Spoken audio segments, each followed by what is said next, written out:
People sometimes ask me, how do I stay in shape? The answer is pretty simple. I walk. I walk everywhere. Where I'm from, Los Angeles, you pretty much need a car. Sometimes too. But here in Hungary, I've never owned a car. Even now, I still almost walk everywhere. It's getting a little harder these days because I have a son and he loves cars. But somehow I manage. And I don't just walk to get somewhere. I treat every walk like a workout. If I'm taking public transportation, I'm usually the guy walking up the escalator while everyone else is standing. Then I'll head towards the Castle District, where there always seems to be another staircase waiting for me. Sometimes I walk them, sometimes I run. Either way, every time I get to the top, I feel like I've earned the view. And one of the things I've discovered from all of this walking is something I probably would have missed if I were driving. These tiny bronze sculptures hidden throughout Budapest. The first time I saw one, I thought it was random. Then I saw another.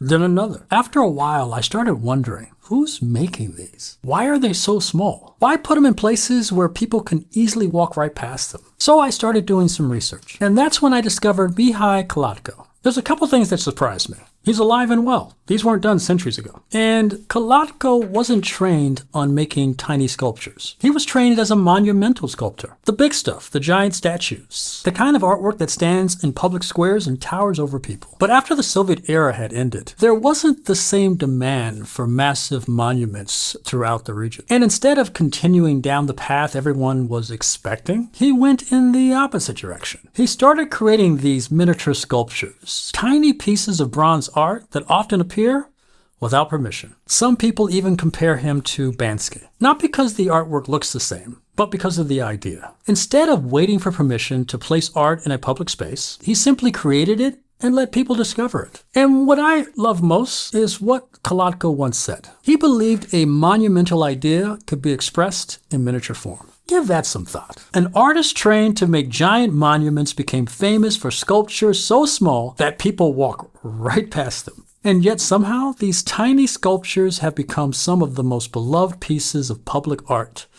in Budapest, if not the world. Coming from the creative world myself, that is fascinating to me. Because let's face it, most public art demands your attention. Kolodko's work rewards your attention. That's a completely different philosophy. His sculptures don't shout. They whisper. You don't see them from across the street. You discover them. And because you discover them, they feel personal. Almost like you've been let in on a secret. Some of his sculptures have Hungarian history. Some reference politics. Some are inspired by cartoons, movies, and cultural moments. Some are funny. Some are clever. But almost all of them make you stop, or at least me stop, and ask questions. And maybe that's why I enjoy them so much. Not because they're sculptures, but because they change the way you move through the city. They make you slow down. They make you look around.